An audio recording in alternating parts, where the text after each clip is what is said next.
5 തലമുറകളായി നിങ്ങൾക്കൊപ്പം PRS hospital. വെള്ളാപ്പള്ളിയും വേടനും. വേടൻ പാടട്ടെ എന്നാണ് വെള്ളാപ്പള്ളി നടേശൻ പറയുന്നത്.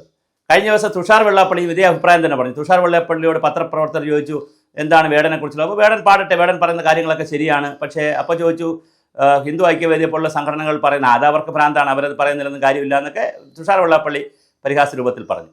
ഇന്നിപ്പോൾ വെള്ളാപ്പള്ളി നടേശൻ്റെ യോഗനാഥം മാഗസിനിലും അദ്ദേഹം എഴുതിയിട്ടുണ്ട്. കേരള കൗമുദിയിലും വലിയ ലേഖനമായി വന്നു, എഡിറ്റോറിയൽ പേജിൽ വന്നിട്ടുണ്ട്. വെള്ളാപ്പള്ളി നടേശൻ പറയുന്നത് ഇതിനേക്കാൾ ശക്തമായ ഭാഷയിലും ശക്തമായ രീതിയിലും വാക്കുകളൊക്കെ ഉപയോഗിച്ചുകൊണ്ട് മുൻപ് അംബേദ്കർ മുതലുള്ള ഒരുപാട് ആളുകൾ ജാതിക്കെതിരെയും മതത്തിനെതിരെയും ഒക്കെ വലിയ ശക്തമായി പറഞ്ഞിട്ടുണ്ടല്ലോ. അപ്പോഴൊന്നും ഇല്ലാത്തൊരു പ്രശ്നം എന്താണ് ഇപ്പോൾ വേടനെതിരെ എന്നുള്ളതാണ്. പക്ഷേ വെള്ളാപ്പള്ളി നടേശന് ഉൾപ്പെടെയുള്ള ആളുകൾ ശ്രദ്ധിക്കേണ്ടത് വേടൻ പറയുന്ന ചില ഭാഷയിലെ ചില പ്രയോഗങ്ങൾ തീർച്ചയായിട്ടും മറ്റുള്ളവരെ നമ്മൾ കുറ്റപ്പെടുത്തുമ്പോൾ, ഇപ്പോൾ പ്രധാനമന്ത്രിയെ പറയുമ്പോൾ, അതുപോലെ തന്നെ മറ്റ് രാജ്യത്തിലെ മുഖ്യമന്ത്രി പറയുമ്പോൾ, മറ്റ് രാജ്യത്തിലെ ആളുകളെ പറയും, മറ്റ് മതക്കാരെ പറയുമ്പോൾ, ജാതിയിൽ ഉയർന്നവരും താഴ്ന്നവരും ഉണ്ട്, ഇപ്പോഴും ഉണ്ടല്ലോ.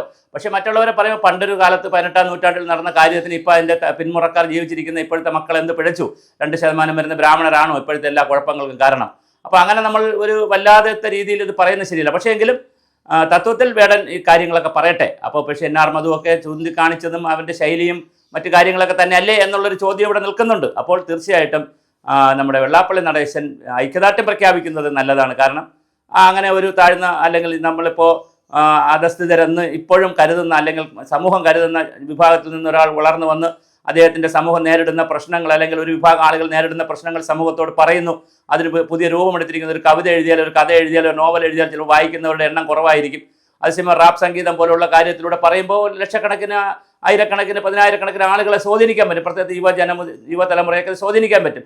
അങ്ങനെ ഏതെങ്കിലുമൊക്കെ തരത്തിലുള്ള ജാതി ചിന്ത മാറിപ്പോവുകയാണെങ്കിൽ നല്ലത്. പക്ഷേ അതൊരു പ്രക്ഷോഭത്തിലേക്ക് പോവുകയും ഇവിടുത്തെ ബ്രാഹ്മണനെയും നമ്പൂരിയെയും അല്ലെങ്കിൽ നായരെയും ഈഴവനെയും ഒക്കെ എതിരെ ഉള്ള സമരമായി മാറി, അതൊരു കലാപമായി മാറി, കുട്ടികളുടെ മനസ്സിൽ ജാതി ചിന്ത വന്ന് പണ്ട് അപ്പൂപ്പന്മാരെ ഞങ്ങൾ അങ്ങനെ ചെയ്തിട്ടില്ലെങ്കിൽ ഇപ്പോൾ ഉള്ള ചെറുമക്കളെ നമുക്ക് ഇങ്ങനെ ചെയ്യാം എന്നൊക്കെ വിചാരിച്ച് മാറിപ്പോയാൽ പിന്നെ അത് കലാപത്തിലേക്ക് പോകും. അപ്പോൾ അത് വളരെ സൂക്ഷിച്ച് കൈകാര്യം ചെയ്യേണ്ട ഒരു വിഷയമാണ്.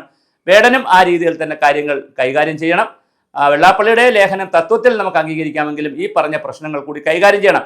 ഉപയോഗിക്കുന്ന ഭാഷ, വാക്ക്, ശൈലി ഇതെല്ലാം പ്രധാനമാണ്. അങ്ങനെ ഒരു സമൂഹത്തിലാണ് ഇതൊക്കെ പ്രയോഗിക്കുന്നത്. ജാതിയും മതവും വർഗവും ഗോത്രവും വർണ്ണവും എല്ലാം ഉള്ള നാടാണ് നമ്മുടേത്. അപ്പോൾ കുഞ്ഞു കുഞ്ഞു കാര്യങ്ങൾക്ക് പോലും ഇതൊക്കെ ആളി കത്തിക്കാൻ എളുപ്പമാണ്. മതങ്ങൾ തമ്മിലാണെങ്കിൽ വളരെ എളുപ്പമാണ്. പക്ഷേ മതത്തിനകത്തുള്ള ജാതികൾ തമ്മിലാകുമ്പോൾ അത്ര എളുപ്പമില്ല. പക്ഷേ എങ്കിലും സംഭവിക്കാം. അപ്പോൾ അതുകൊണ്ട് അത്തരത്തിലുള്ള പ്രശ്നങ്ങൾ വന്നു പോകാതിരിക്കാനുള്ള ശ്രമം എല്ലാവരുടെ ഭാഗത്തുനിന്നും ഉണ്ടാകണം. അപ്പോൾ ശരിക്കും ഞാനും വേടൻ പാടുന്നതിന് അഭിപ്രായമുള്ള ആളാണ്. വേടൻ പാടട്ടെ, വേടൻ്റെ സമുദായവും വേടൻ്റെ ആളുകളും ഒക്കെ ബുദ്ധിമുട്ടുന്നത് സമൂഹം അറിയട്ടെ, തീർച്ചയായിട്ടും അറിയണം. അതിന് മാറ്റം ഉണ്ടാകുകയും വേണം. പക്ഷേ അത് പറയുമ്പോൾ ഞാൻ ഈ പറഞ്ഞതുപോലുള്ളൊരു ബാലൻസിങ് ചിലപ്പോൾ വേണ്ടിവരും. കാരണം ഒരു സമൂഹത്തെ നമുക്ക് ഒരു ദിവസം കല്ലടിച്ച് പൊട്ടിച്ച് മണ്ണാക്കുന്നത് പോലെ ഒറ്റ ദിവസം കൊണ്ട് ചെയ്യാൻ പറ്റില്ല. ഒരു കാര്യം കൂടി എല്ലാവരും അറിഞ്ഞിരിക്കുന്നത് നല്ലതാണ്. അംബേദ്കർ ആവട്ടെ, ശ്രീനാരായണ ഗുരുദേവനാവട്ടെ, ചട്ടമ്പി സ്വാമികളാവട്ടെ, അയ്യാഗുരു ആകട്ടെ, പിന്നെ വേലായുധ പണിക്കരാവട്ടെ, എല്ലാം ആരും എടുത്തോളൂ. ഒരാൾ പോലും രക്തം ചിന്തി യുദ്ധം ചെയ്തിട്ടല്ല നവോത്ഥാനം കൊണ്ടുവന്നിട്ടുള്ളത്. അത് വൈകുണ്ഠസ്വാമികൾ എല്ലാവരും സമാധാനത്തിൻ്റെ പാതയിലൂടെ എല്ലാവരെയും ഐക്യപ്പെടുത്തി കൊണ്ടുപോകാനാണ് നോക്കുന്നത്. ബ്രാഹ്മണൻ മുതൽ നായാടി മുതൽ നമ്പൂതിരി വരെ എല്ലാവരെയും ഐക്യപ്പെടുവാൻ വെള്ളാപ്പള്ളി ആഹ്വാനം ചെയ്യുന്നത് പോലെ എല്ലാവരെയും ഐക്യപ്പെട്ടുകൊണ്ട് പോകുമ്പോഴാണ് അതിനൊരു സൗന്ദര്യം ഉണ്ടാകുന്നത്. അപ്പോൾ പണ്ട് കാലത്ത് സംഭവിച്ച 18-ാം നൂറ്റാണ്ടിൽ സംഭവിച്ച ലോകത്താകെ അന്ന് സംഭവിച്ചിട്ടുണ്ട്. ഇന്ത്യയിൽ മാത്രമല്ല, അമേരിക്കയിൽ അടിമത്തം ഉണ്ടായിരുന്നു, ദക്ഷിണാഫ്രിക്കയിൽ അപ്പാർത്തൈഡ് ഉണ്ടായിരുന്നു, ലോകമാകെ UK-യിൽ പിന്നെ മനുഷ്യ കച്ചവടം ഉണ്ടായിരുന്നു.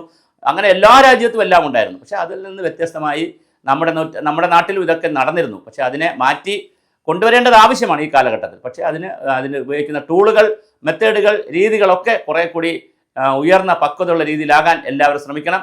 വേടൻ പറയാനും ഒരു പക്വത കാണിക്കണം. വേടൻ്റെ പാട്ടുകളെ ഉൾക്കൊള്ളുന്ന സമൂഹവും അതിനനുസരിച്ച് ഉയർന്ന് ചിന്തിച്ച് പുതിയ ചർച്ചകളിലേക്ക് പോകാനാണ് സമൂഹം തീരുമാനിക്കേണ്ടത്. അല്ലാതെ പക്ഷം തിരിഞ്ഞു നിന്ന് പക്ഷപാതിത്വം പറഞ്ഞ് തർക്കിച്ച് വഴക്കുണ്ടാക്കി വീണ്ടും അരാജകത്വവും പിന്തിരിപ്പും പരിപാടികളും സ്റ്റേറ്റിലോ രാജ്യത്തോ സമൂഹത്തിലോ ഉണ്ടാക്കലല്ല ആരുടെയും ലക്ഷ്യമെന്ന് എല്ലാവരും തിരിച്ചറിയണം.